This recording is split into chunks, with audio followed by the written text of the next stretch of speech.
अगर जिनेंद्र भगवान का सच्चा भक्त केवल भगवान की भक्ति करने में अपना मन लगाए तो उसे कभी इन चीजों की जरूरत पड़ ही नहीं सकती।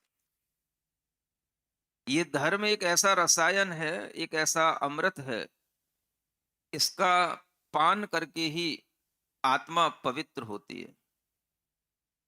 तो धर्मनाथ भगवान की स्तुति में आचार्य समंत भद्र महाराज एक और छंद स्तुति के लिए भगवान के चरणों में समर्पित करते हैं। आप भी उसका श्रवण करें।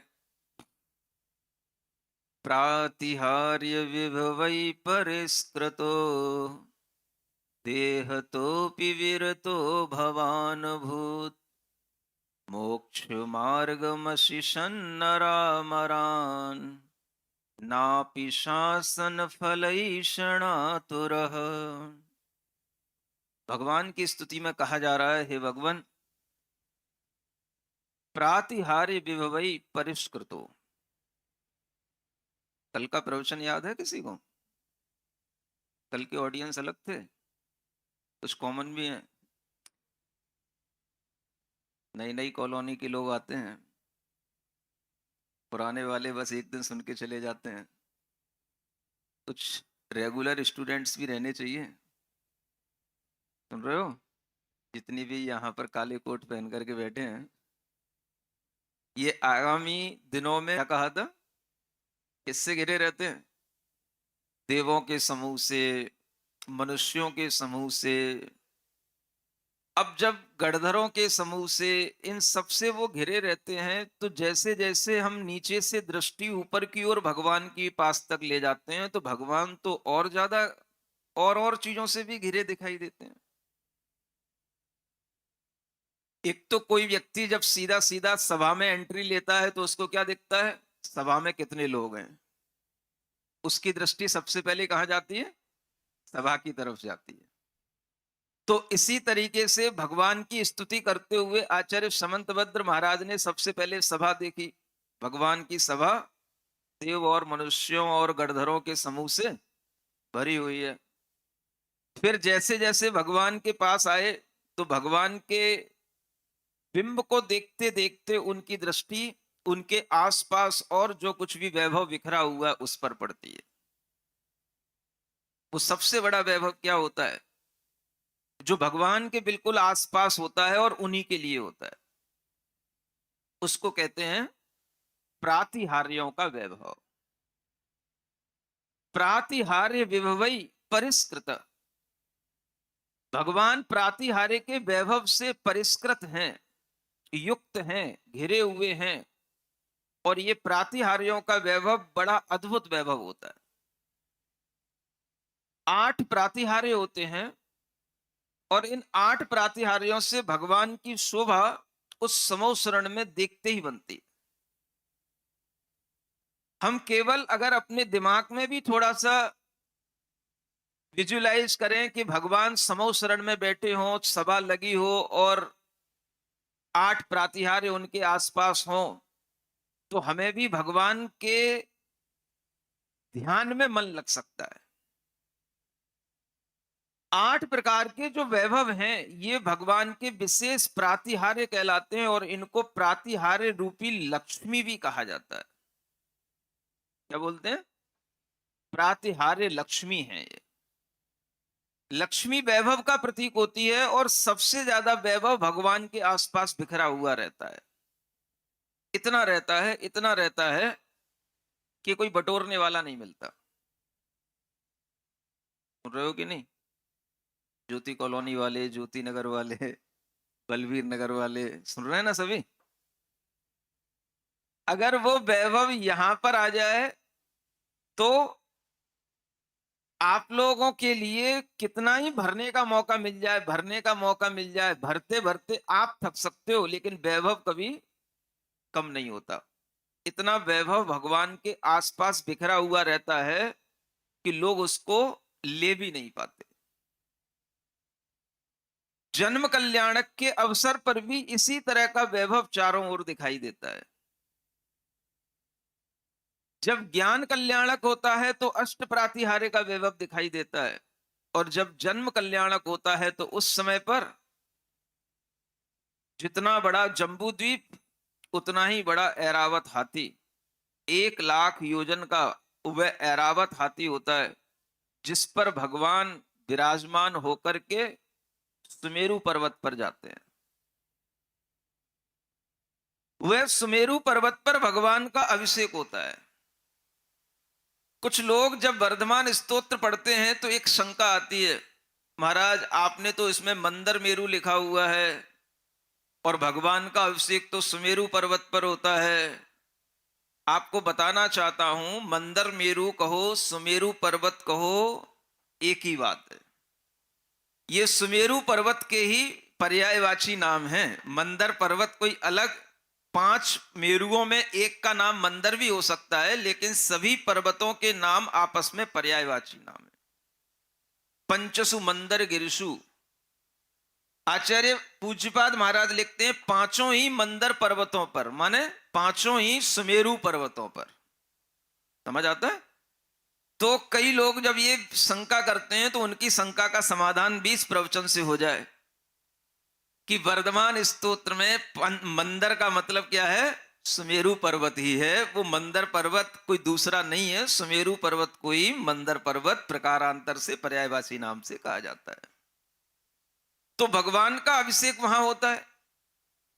चारों ओर देवों के और उनके द्वारा बजने वाले वाद्य यंत्रों के ध्वनि से पूरा आकाश मंडल गूंजता रहता है। यह जन्म के समय का वैभव है। तो भगवान तो हमेशा हर कल्याणक में वैभवों से घिरे ही रहते हैं। जब ज्ञान कल्याणक होने के बाद समोशरण में विराजमान होते हैं तो उनके आसपास ये अष्ट महाप्रातिहार्य का वैभव बड़ा अद्भुत होता है। जानते हो ना, कितने बड़े बड़े उनके आसपास प्रातिहार्यों का वैभव दिखाई देता है कि एक तो सबसे पीछे अशोक वृक्ष होता है, बहुत बड़ा, बहुत घना, बहुत सुंदर और मणियों से, रत्नों से चमकता हुआ, पत्ते वाला, डंठल वाला, तने वाला, ऐसा वह सुंदर वैडूर्य मणि का वृक्ष होता है। भगवान के पीछे उनका औरा मंडल देखेंगे जिसे हम भामंडल कहते हैं। वो भामंडल भी बड़ा हजारों सूर्यों के प्रकाश की तरह चमचमाता हुआ होता है। ऊपर भगवान के सिर पर देखोगे तो आपको 3 बड़े बड़े चांदी के छत्र दिखाई देंगे, मानो चंद्रमा के बिंब ही आकर के वहां पर लटक रहे हों। और उनको भी कनेक्ट करने के लिए जो बीच में डंडा होता है वो वैडूर्य मणि की नीला आभा को लिए हुए होता है। तो आप समझो कि नीले रंग की आभा जब उस चंद्रमा के सफेद रंग के कॉन्ट्रास्ट में आती है तो फिर कैसी झिलमिल होती है। सुन रहे हो कि नहीं? अपना स्प्लेंडर देखते रहते हो, एक स्प्लेंडर गाड़ी पे भी बैठ जाते हो, तुम समझते हो कि हमारे पास ही सबसे ज्यादा वैभव है, हैं? इन्हें बोलते हैं 8 टाइप्स ऑफ डिवाइन स्प्लेंडर्स। क्या समझ में आया? ये भगवान के 8 दिव्य वैभव है। तो अशोक वृक्ष है, और क्या, भामंडल है, 3 छत्र हैं, नीचे देखो तो स्फटिक मणि का रत्न जड़ित सिंहासन है, आजू बाजू देखो तो 64 चमर हैं, सामने देखो तो पुष्प वृष्टि है, और दूर तक देखो तो देवदुंदुभी है, और अगर भगवान की तरफ देखो तो दिव्य ध्वनि भी है। प्रातिहार विवही परिष्कृत।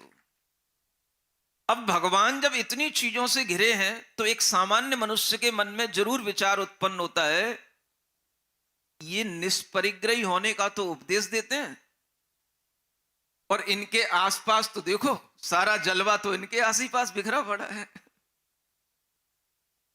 नहीं समझ में आ रहा है?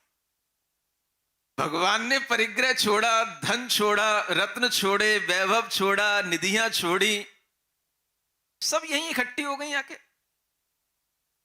एक जगह आचार्य समंतभद्र महाराज जी एक और दूसरी स्तुति लिखते हैं, जिन शतक स्तोत्र है उसमें भगवान शांतिनाथ की स्तुति में लिखते हैं वो कि ये निधियां भगवान के पास इसलिए इकट्ठी हो गई कि ये निधियां भगवान को छोड़ के जाना ही नहीं चाहती कहीं।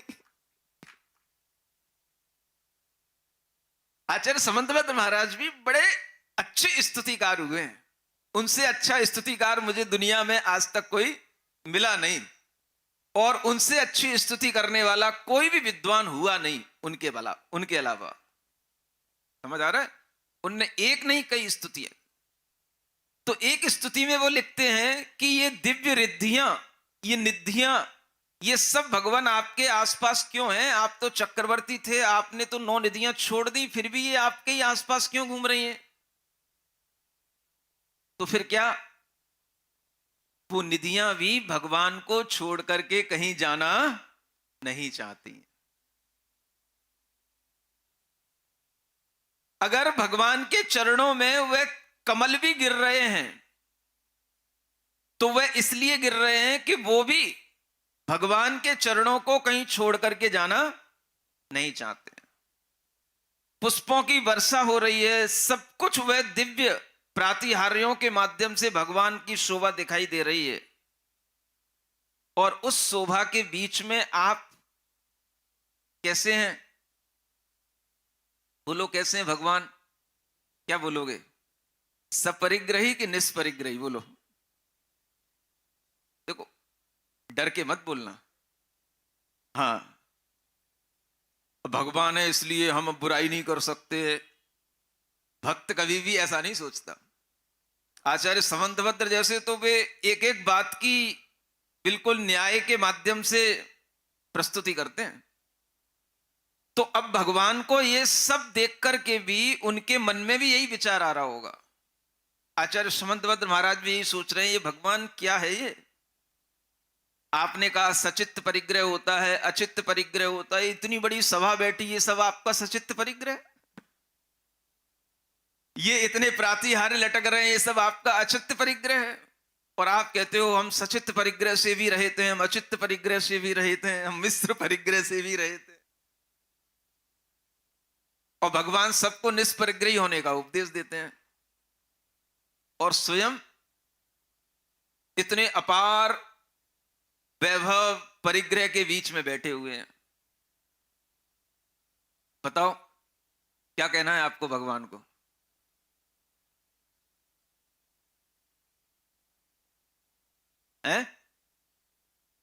निष्परिग्रही कहना है कि सपरिग्रही कहना है?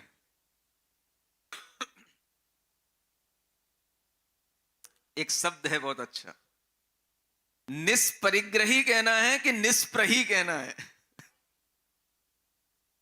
एक शब्द क्या है? निष्प्रही। परिग्रह के बीच में रहते हुए भी वो निष्प्रही हैं। क्यों हैं? तो आचार्य समंतभद्र महाराज एक बहुत अच्छा लॉजिक दे रहे हैं। देह तोपि विरतो भवान अभूत। हे भगवान, आप तो देह से भी विरत हैं, अपनी देह से भी आप दूर हैं, अपनी देह को भी आपने अपना परिग्रह नहीं बनाया, तो फिर ये दुनिया की संपदा आपका परिग्रह कैसे हो सकती है?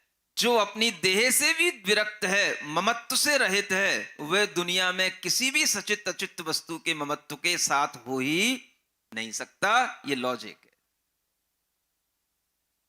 क्या समझ आया? नहीं आया? क्या आया? भगवान किससे भी विरक्त हैं?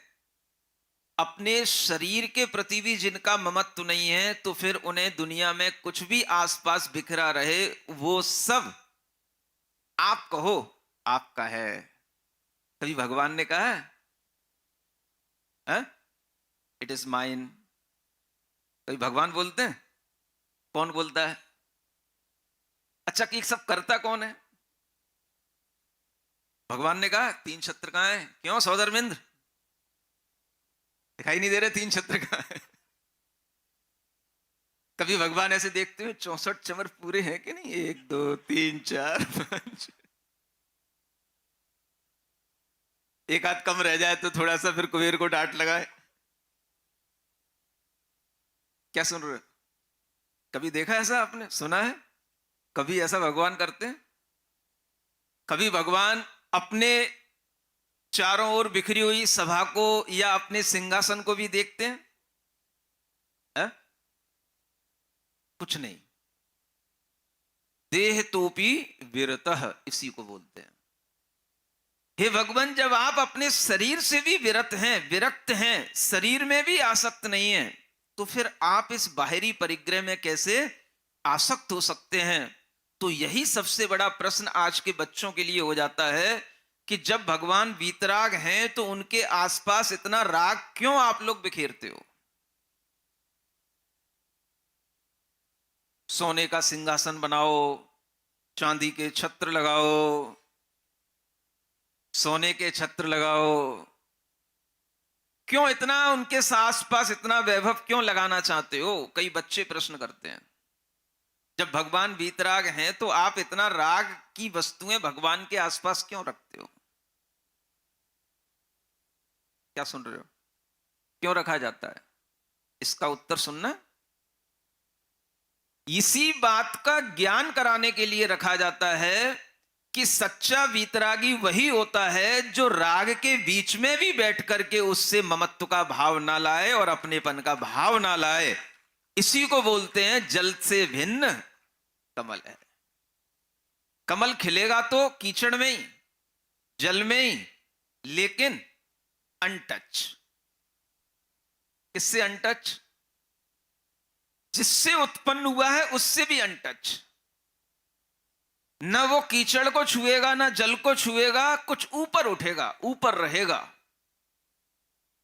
और उसकी अपनी क्वालिटी होगी। वो क्वालिटी कीचड़ की नहीं है, वो क्वालिटी उस पानी की भी नहीं है, जो अपने उस कमल की क्वालिटी।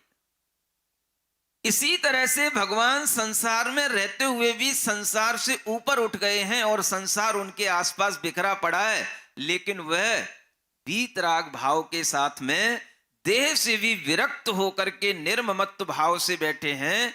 यह देखकर के ही आपके मन में आता है यह राग हमारा स्वभाव नहीं है। सुनते हो? इसलिए भगवान के आसपास ये सब वैभव होना भी जरूरी होता है। कब तक? जब तक वह अरिहंत अवस्था में, तब तक। और अगर वह अरिहंत नहीं बने हैं तो उससे पहले कोई वैभव नहीं उनके पास। मुनि अवस्था में कोई वैभव नहीं, लेकिन सब वैभव उनके पास में अरिहंत अवस्था में आ जाता है। जिनके अंदर इस तरह से अपनी शरीर से विरक्ति का भाव आया, तो फिर वह दूसरे पदार्थ से कैसे विरक्ति नहीं होगी, ये अपने आप इस लॉजिक से समझ में आता है। तो मुझे लगता है आचार्य समंतभद्र महाराज ये सब सोच रहे होंगे, और वो हमेशा न्याय की भाषा में बात करते हैं, हम समझ नहीं पाते। हम समझ रहे हैं कि वो स्तुति कर रहे हैं, देह तो विरतो भवान भूत। ये एक लॉजिक है। हे भगवान, जब आप देह से भी विरत हैं तो फिर आप इन प्रातिहार्यों में रत कैसे हो सकते हैं? पृथक कृते चरमणि रोम कूपा कुतो ही तिष्ठन्ति शरीर मध्य। एक और लॉजिक सुनिए। एक उदाहरण और भी दिया गया कि अगर आपके शरीर में चर्म ही आपके शरीर से हट जाए तो फिर उस चर्म में रहने वाले रोमकूप फिर शरीर में कैसे रह सकते हैं? रोमकूप किसके आश्रित हैं? चर्म के आश्रित हैं। और अगर शरीर से चर्म ही पृथक हो गई तो फिर रोमकूप तो अपने आप अलग हो ही जाएंगे। इसी तरह से आचार्य कहते हैं जिनके लिए अपने शरीर से ममत्व नहीं होता, उन्हें बाहर की किसी भी संपदा से, किसी भी सचित्त पदार्थों से, किसी भी व्यक्तियों से उन्हें कभी ममत्व की प्राप्ति नहीं होती। इस लॉजिक को ध्यान में रख करके अगर आप वीतरागता को देखोगे तो आपको सरागता के मध्य में वह वीतरागता खिलती हुई नजर आएगी, उसी कमल की तरह जो कीचड़ में खिल रहा है, सबसे ऊपर है। ऐसे भगवान जब आपको विरक्ति के साथ दिखाई देते हैं, वीतराग भाव के साथ दिखाई देते हैं, तो उस समय पर आपके लिए उन पदार्थों से राग नहीं उत्पन्न होगा। आपकी दृष्टि कहां जाएगी? वीतराग भगवान पर। इतना वीतराग भाव होने के बाद भी एक और लॉजिक दिया जा रहा है, हे भगवान, जब आप इतने वीतराग होकर के बैठे हुए हैं और बैठे बैठे भी आप, अब हम देख रहे हैं आप कुछ कर रहे हैं कि नहीं कर रहे हैं। इन 8 प्रातिहार्यों में 7 प्रातिहार्य तो देवोपुनीत भी कह सकते हैं। 8वां कौन सा है? दिव्य ध्वनि। सुनते हो? अब जब भगवान की ओर देखा और भगवान को बोलते हुए देखा, तो भगवान की दिव्य ध्वनि कहां से? मुख से निकलती है, सर्वांग से नहीं। कहां से? ये और गलत धारणा बनी हुई है। सर्वांग से कैसे ध्वनि निकलेगी? सर्वांग से शब्द कभी निकलते हुए देखे? अक्षर कभी मुख के अलावा कहीं और से निकलते हैं क्या? तो सर्वांग से दिव्य ध्वनि नहीं खिरती, दिव्य ध्वनि हमेशा उनके मुख कमल से निकलती है।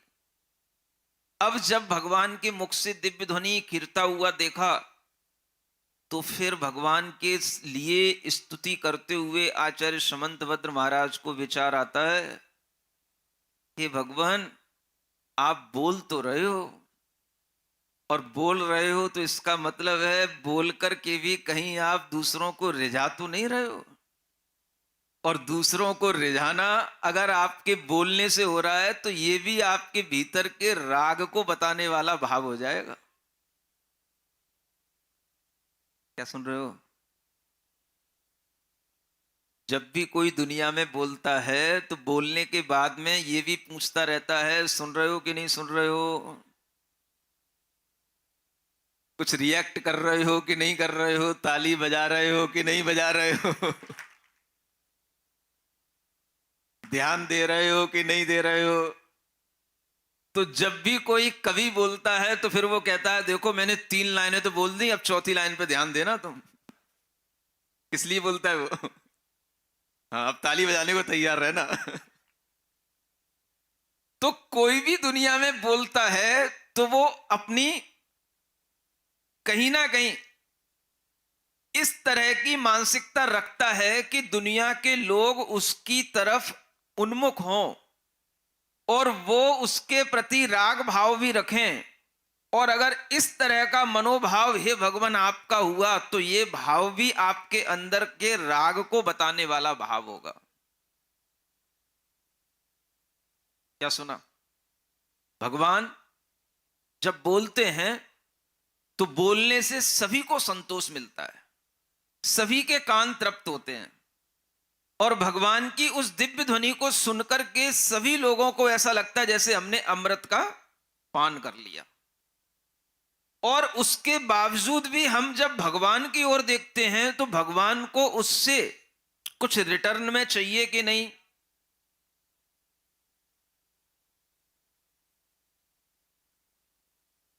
कोई उनको भी कुछ आउटकम चाहिए कि नहीं? उसका भी कोई कंसर्न उनके पास रहता है कि नहीं? ये विचार भी आचार्य समंतभद्र महाराज कर रहे हैं। वो बहुत न्याय के साथ में भगवान की स्तुति करते हैं।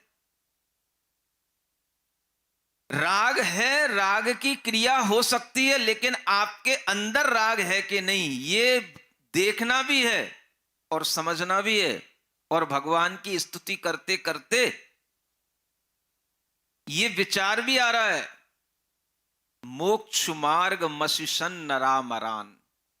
हे भगवान, आप नर और अमर दोनों के लिए मोक्ष मार्ग, अशिशन माने कह रहे हैं, मोक्ष मार्ग बतला रहे हैं। क्यों बतला रहे हो मोक्ष मार्ग आप भगवान, बताओ? जब आपको किसी से कोई मतलब ही नहीं है, आप बिल्कुल निष्प्रही हो। अब तो निष्परिग्रही से हमने उन्हें क्या सिद्ध कर दिया? निष्प्रही है।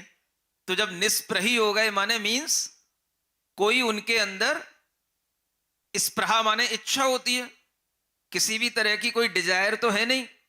तो अब वो निष्प्रही हो गए, तो निष्प्रही होने के बाद में why are you speaking for the welfare of all living beings?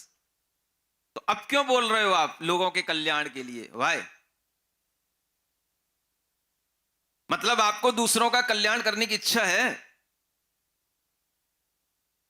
इच्छा होगी तो राग के बिना इच्छा उत्पन्न होती नहीं है। राग मीन्स अटैचमेंट। आप बोल रहे हो तो दूसरों को अपने से अटैच करने के लिए बोल रहे हो। ये सब वाच किया जा रहा है। कौन कर रहा है? तुम्हारी बुद्धि में कुछ नहीं आएगा। एक ही आचार्य हुए हैं जिन्होंने भगवान की बिल्कुल बारीकी से बारीकी स्तुति में ही अध्ययन करके उनकी स्तुति की है। ऐसा नहीं है आपकी तरह भगवान की जय, भगवान की जय, भगवान की जय। क्या खाक जय? कुछ आता तो ही नहीं, तुम्हें जय क्या लगाओगे? है? 1 2 3 4 जैन धर्म की जय जयकार। ये सब बच्चों वाली बातें कोई काम की नहीं है, है? भगवान की जय करने के लिए भी आपके पास में कुछ नॉलेज होनी चाहिए कि भगवान की जय क्यों करना, भगवान कौन, किस तरह से भगवान की क्वालिटी। और अगर है तो हम अंधे नहीं है, हमें सब दिखाई दे रहा है। भगवान आप चलो, मैंने इतना तो मान लिया कि अष्ट प्रातिहार्यों के बीच में और तमाम वैभव के बीच में आप विरक्त हैं, ये तो मुझे दिख रहा है। But why are you speaking? ये बात समझ नहीं आ रही। आप मोक्ष मार्ग का उपदेश दे रहे हो। क्यों चाहते हो आप दूसरों को मोक्ष मार्ग पर लगाना? आप मोक्ष मार्गी बन गए इसलिए। ये तो कोई बात नहीं हुई कि भाई हम बन गए मोक्ष मार्गी तो तुम भी बन जाओ मोक्ष मार्गी। नहीं समझे? जैसे कोई एक बन जाता है डॉक्टर तो वो कहता तुम भी बन जाओ डॉक्टर, एक बन जाता है सीए तो वो कहता तुम भी बन जाओ सीए। तो ऐसे ही एक मोक्ष मार्गी बन गया तो भाई तुम भी मोक्ष मार्गी बन जाओ, एक मुनि बन गया तो चलो तुम भी मुनि बन जाओ। क्यों बन जाओ? आप क्यों उपदेश दे रहे हैं मोक्ष मार्ग का? और अगर आप मोक्ष मार्ग का उपदेश दे रहे हैं तो उपदेश देने के लिए भी आप कुछ विचार करते होंगे, सोचते होंगे, आपके अंदर इच्छा उत्पन्न होती होगी।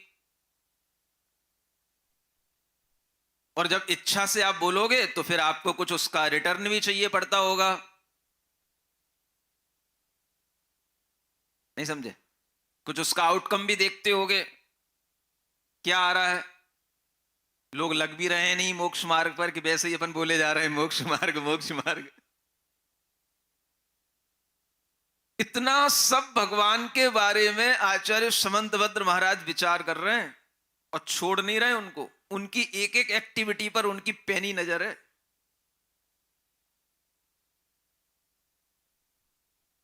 आप कभी देखते हो ऐसे भगवान को? इतनी आपके पास में हिम्मत कहां है?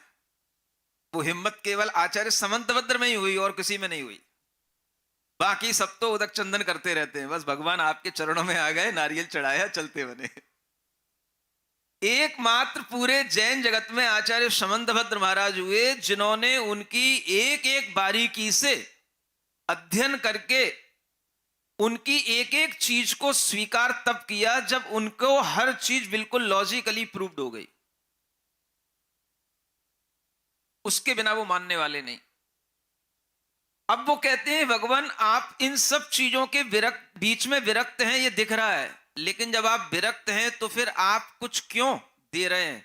जब आप किसी को कुछ देंगे तो लोग आपसे जुड़ेंगे, लोग आपसे जुड़ेंगे, आपसे अटैचमेंट होगा, तो फिर आपको भी उनसे अटैचमेंट होगा। तो फिर ये राग से फिर वीतरागता का संबंध कैसे बनेगा? क्या सुनो? इसका उत्तर आज ही सुनना है, कल सुनना है?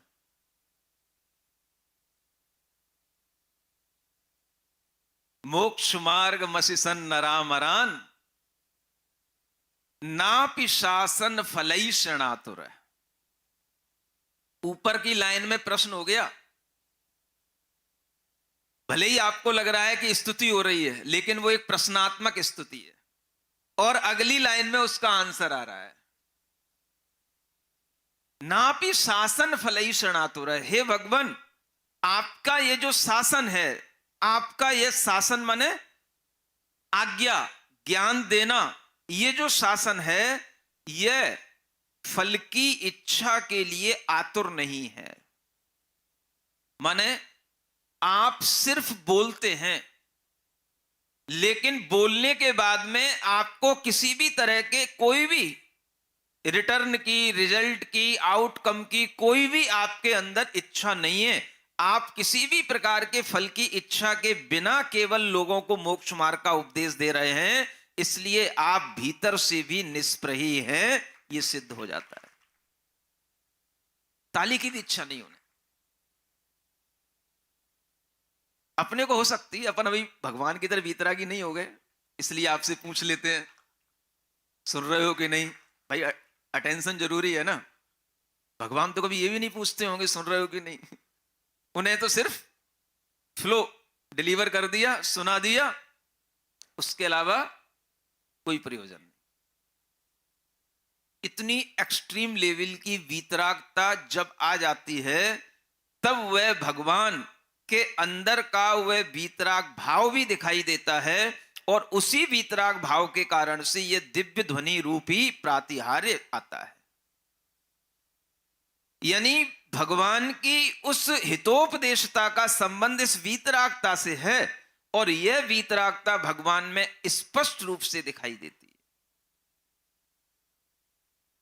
आपका ध्यान सुनने का है कि नहीं, आपने सुना कि नहीं, उसके बाद में फिर आपसे कोई क्वेश्चन आंसर किया जाए कि आपने ढंग से सुना कि नहीं समझे, ये सब सिस्टम होता है ना। तो भगवान को इन सब सिस्टम की कोई जरूरत नहीं है। कई बार सभाओं में लास्ट में क्वेश्चन भी इसलिए किए जाते हैं कि भाई लोग ध्यान से सुन रहे हैं कि नहीं सुन रहे हैं। हाँ, लास्ट में 5 प्रश्न पूछे जाएंगे, ऐसा भी कई बार सिस्टम चलता था। तो वो भी जरूरत नहीं भगवान को, उन्हें किसी भी फल की इच्छा नहीं। बोलने के बाद उसके रिटर्न में उन्हें कुछ मिले, उसकी कोई फल की इच्छा नहीं, और भगवान बिना इच्छा के बोलते हैं, और बोलने के बाद भी उसका कोई फल नहीं चाहते। ये जो सबसे बड़ी विशेषता है, वह सिर्फ और सिर्फ सर्वज्ञ वीतराग भगवान में पाई जाती है, और इसके अलावा किसी में नहीं हो सकती। इसी को कहते हैं सर्वज्ञता, इसी को कहते हैं वीतरागता, इसी को कहते हैं हितोपदेशिता। तो बोलने के बाद हे भगवान, आप किसी प्रकार के फल की इच्छा नहीं रखते, यही आपके लिए बताता है कि आप बिना राग के बोल रहे हैं, बिना इच्छा के बोल रहे हैं। सुनते हो? अब इसकी तुलना अपने मन से मत करना। नहीं महाराज, ये कैसे पॉसिबल है, बिना इच्छा के भला कोई बोल सकता है? मुझे कभी बोलने की इच्छा नहीं होती मम्मी से, तो मैं मुंह बना के बैठा रहता हूं। मम्मी पापा कहते रहते बोल बोल बोल, नहीं बोलता तो नहीं बोलता। नहीं समझ में आया? एक बच्चा भी बिना इच्छा के नहीं बोलता। कई बार मम्मी पापा उसको मना करके लाते हैं, चल महाराज के पास चल रहे हैं, ये स्तुति सुना देना, ये मंत्र सुना देना। और वो आ गया महाराज के पास, और सामने आते ही अब उसको मम्मी पापा ढकेल रहे हैं, सुना सुना सुना। सुन तो रहा है लेकिन सुना नहीं रहा है। उसका मूड नहीं हो रहा है। तो कहते कहते मम्मी पापा थक गए, नहीं सुनाता तो क्या मतलब, नहीं क्यों नहीं सुना रहा? अभी उसको महाराज घर पे तो खूब सुनाता था, यहां पे नहीं सुना रहा। अब नहीं सुना रहा तो नहीं सुना रहा, उसकी इच्छा नहीं है। वो भी तो अपनी इच्छा के साथ बोलेगा ना, जब उसकी इच्छा होगी तो सुना देगा। थोड़ी देर बाद उसको कहीं कोई थोड़ा सा गिफ्ट दिया जाए, मन जाए, हाँ मूड अच्छा हो गया, अब सुना देगा वो। तो बच्चे भी कुछ ना कुछ अपने अंदर इच्छा रखते हैं, तो नहीं बोलते हैं। बड़े भी ये बात समझते हैं, जब हमें बोलना होता है तो बोलते हैं, नहीं बोलना होता है तो नहीं बोलते हैं। बिना इच्छा के भला कौन बोलता है? अब ये बात आपके गले कैसे उतरेगी कि भगवान बिना इच्छा के बोलते हैं? सुन रहे हो? अभी बहुत कुछ समझना पड़ेगा आपको भगवान को। हाँ, ऐसे नहीं है बस भगवान महावीर स्वामी की जय तो हो गई जय। हाँ, भगवान बिना इच्छा के बोलने के बाद भी कोई इच्छा बोलने के उपरांत भी नहीं रखते, क्योंकि जो इच्छा के साथ बोलेगा तो बोलने के उपरांत भी कुछ इच्छा रखेगा। तो न पहले इच्छा है न बाद में इच्छा है। और इच्छा क्यों नहीं है? क्योंकि उनके पास में राग बचा नहीं है। राग क्यों नहीं बचा? क्योंकि आपके पास सर्वज्ञता आ गई है। ये सब लॉजिक है। अगर आपके पास में राग थोड़ा भी बचा रहेगा तो आप सर्वज्ञ नहीं हो सकते, ये लॉजिक है। समझ में आ रहा है? वीतरागता इज डायरेक्टली प्रोपोर्शनल टू सर्वज्ञता। मैथ पढ़ी थोड़ी बहुत? हाँ, तो जहां वीतरागता है वहां सर्वज्ञता है। तो यह भी प्रूव हो रहा है कि आपके अंदर राग नहीं है, क्योंकि आप सर्वज्ञ हैं। आपकी दिव्य ध्वनि का जो प्रक्रम है, दिव्य ध्वनि में जो शब्द हैं, वो ये बता रहे हैं कि आप सर्वज्ञ हैं। लेकिन बिना इच्छा के आप बोल कैसे रहे? क्या सुन रहे हो? ये बात अगर आपको समझ में नहीं आई तो इसके लिए आपको कल फिर यहां आना पड़ेगा। आज की स्थिति तो पूरी हो गई है, छंद तो पूरा हो गया, लेकिन बात अभी पूरी नहीं हुई। मुझे लग रहा है अभी ये बात कंटिन्यूटी में आचार्य समंतभद्र महाराज भी आगे बढ़ाने वाले हैं। तो उसके लिए एक नया छंद आएगा, वो कल आपको सुनने को मिलेगा। सुन रहे हो? कल क्या है? कल तप कल्याणक का दिन है। ये दिन ऐसा होता है कि कोई भी अगर व्यक्ति थोड़ा भी समझदार हो, जैन धर्म या जैन दर्शन के प्रति थोड़ा भी श्रद्धा रखता हो, तो भगवान की दीक्षा देखने के लिए आतुर रहता है। तुम वीतरागी मत बन जाना। ना पिशासन फलैषण आतुर है। आतुर है, आतुर जानते हो भगवान के लिए कहा जा रहा है। आप फल की इच्छा के लिए आतुर नहीं है, लेकिन हे भगवान सब आपको देखने के लिए आतुर हैं, सब आपको सुनने के लिए आतुर हैं। ये भगवान की विशेषता है। तो हर भक्त को ये विचार रखना है कि हमें भगवान का दीक्षा कल्याणक और ज्ञान कल्याणक तो जरूर देखना है। मोक्ष के समय पर नहीं भी आ पाओ तो चल जाएगा, भगवान अकेले चले जाएं, कोई फर्क नहीं पड़ता। समझ में आ रहा है? लेकिन जो चीजें आंखों से देखने लायक हैं उन्हें जरूर देखना चाहिए। जितनी बार आप दीक्षा कल्याणक का और ज्ञान कल्याणक का अपनी आंखों से आनंद लेंगे, उतना ही आपके अंदर चारित्र आवरण क्षयोपशम और ज्ञानावरण का क्षयोपशम बढ़ेगा। ये भगवान के कल्याणकों की विशेषता आपके सामने आती है ना? तो सबको ये तो समझ में आ गया कि भगवान के अंदर इच्छा नहीं है, लेकिन अभी ये समझ नहीं आया कि बिना इच्छा के भगवान फिर बोलते हैं तो कैसे बोलेंगे। ये एक बहुत बड़ा सब्जेक्ट है, इस पर डिस्कस हाँ नेक्स्ट सेशन में किया जाएगा। ठीक है? ओम अरहम